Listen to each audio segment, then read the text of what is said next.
मित्रों नमस्कार। मैं कवित्री तुषार शर्मा मेरठ से इस विशेष वीडियो में मैं आपके समक्ष इसलिए उपस्थित हुई हूँ कि देश ही नहीं अपितु सारा विश्व कोरोना वायरस के इस प्रकोप से जूझ रहा है। मैंने भी एक गीत इस कोरोना वायरस के चलते लिखा है। इस वैश्विक महामारी में हम सब लॉकडाउन हैं और लॉकडाउन जब होता है तो वो हमारे भले के लिए ही होता है। इसके चलते मैंने एक गीत कहा, गीत लिखा, गीत रचा। मैं आपको सुनाना चाहती हूँ विशेष रूप से। अगर ये आपको गीत अच्छा लगे, कहीं सच्चाई हो तो आपकी प्रतिक्रियाएं मुझ तक पहुँचे। मैं आपके समक्ष ये गीत रखती हूँ, सुनिएगा। ओ भारत के वीर सपूतो, ओ भारत के वीर बांकुरो, ओ भारत के सभी वासियों आगे आओ रे। कोरोना के इस संकट से देश बचाओ रे। कोरोना के इस संकट से देश बचाओ रे। ये मेरा देश बचाओ रे, ये प्यारा देश बचाओ रे। ओ भारत के वीर सपूतो आगे आओ रे। कोरोना के इस संकट से देश बचाओ रे।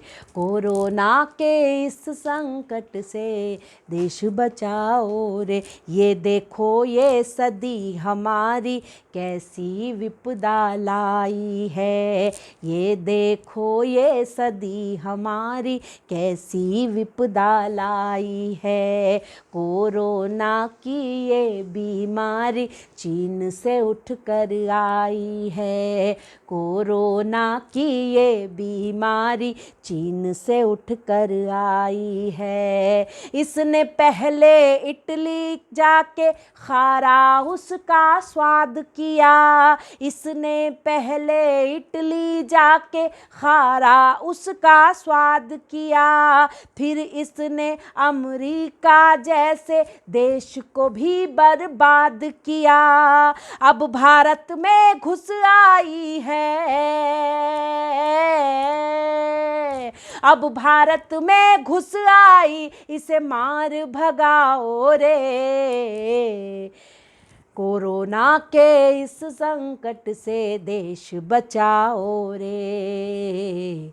कोरोना के इस संकट से देश बचाओ रे। ये प्यारा देश बचाओ रे।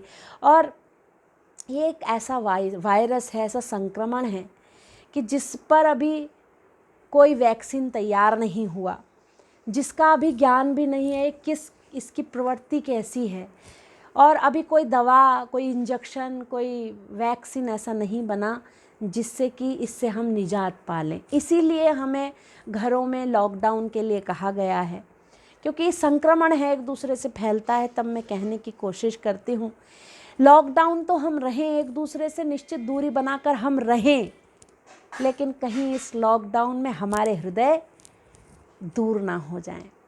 कहीं इस लॉकडाउन में हम सब एक दूसरे से अपने मन को अलग ना कर लें। कहीं हमारी मानवता छिन्न भिन्न ना हो जाए। हमारे पड़ोस में जहाँ राशन के लिए तकलीफ़ है, बाज़ार में अवेलेबल नहीं है, ऐसे समय में, ऐसे संकट के दौर में कोई हमारा पड़ोसी, कोई हमारा साथी भूखा ना सो जाए। ये हमारी मानवता है। इसके लिए मैंने एक बंद निवेदित किया है, देखिएगा।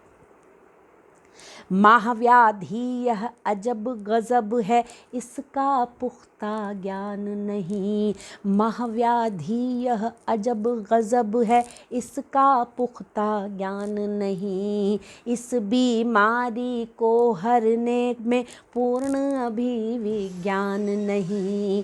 इस बीमारी को हरने में पूर्ण अभी विज्ञान नहीं। बेशक आपसी दूरी दूरी हो पर हृदय दूर ना हो जाए, बेशक आपस दूरी हो पर हृदय दूर ना हो जाए। ध्यान रहे कि निज पड़ोस में भूखा ना कोई सो जाए, ध्यान रहे कि निज पड़ोस में भूखा ना कोई सो जाए। साहस धैर्य धरो फिर, साहस धैर्य धरो फिर जीवन सुमन खिलाओ रे, कोरोना के इस संकट से देश बचाओ रे, कोरोना के इस संकट से देश बचाओ रे। और समाज में कुछ ऐसे हठधर्मी हैं जो मानवता से परे जा चुके हैं, जो जीवन उत्थान को महत्व नहीं दे रहे हैं, जो जीवन को ईश्वर की देन नहीं मानते हैं।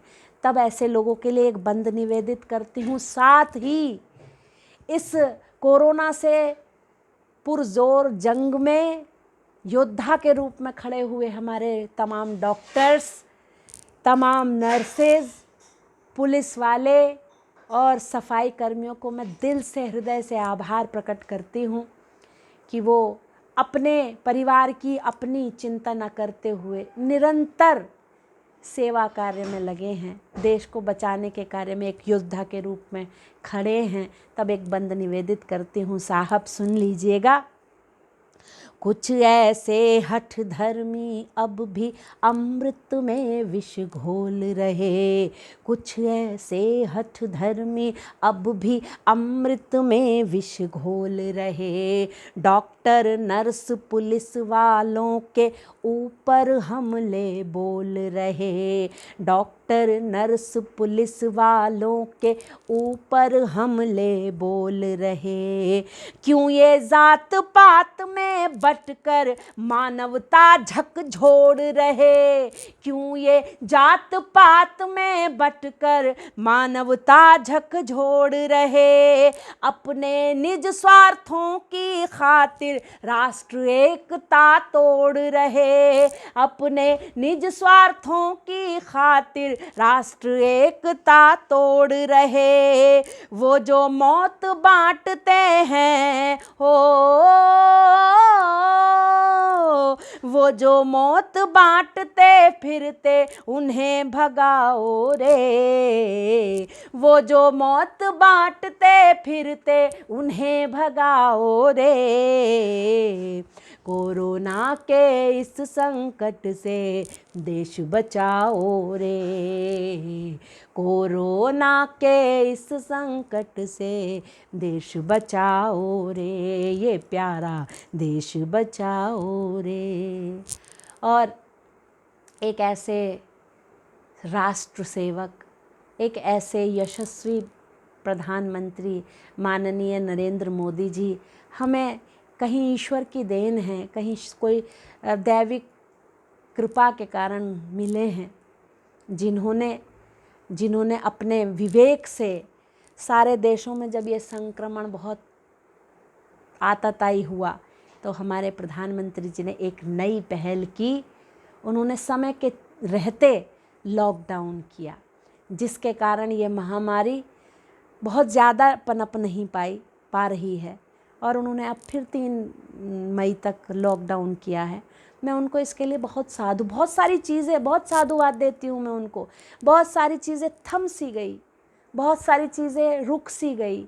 हम ऐसा अपने आप को महसूस कर रहे हैं कि हम कैद हो गए, लेकिन इस प्रकृति ने हमें अवसर दिया है अपने परिवार को समझने का, अपने बच्चों को समझाने का, अपनी संस्कृति और सभ्यता को अपने बच्चों में देने का, उन्हें संस्कृति और सभ्यता से अवगत कराने का ये सुअवसर हमें प्रकृति ने दिया।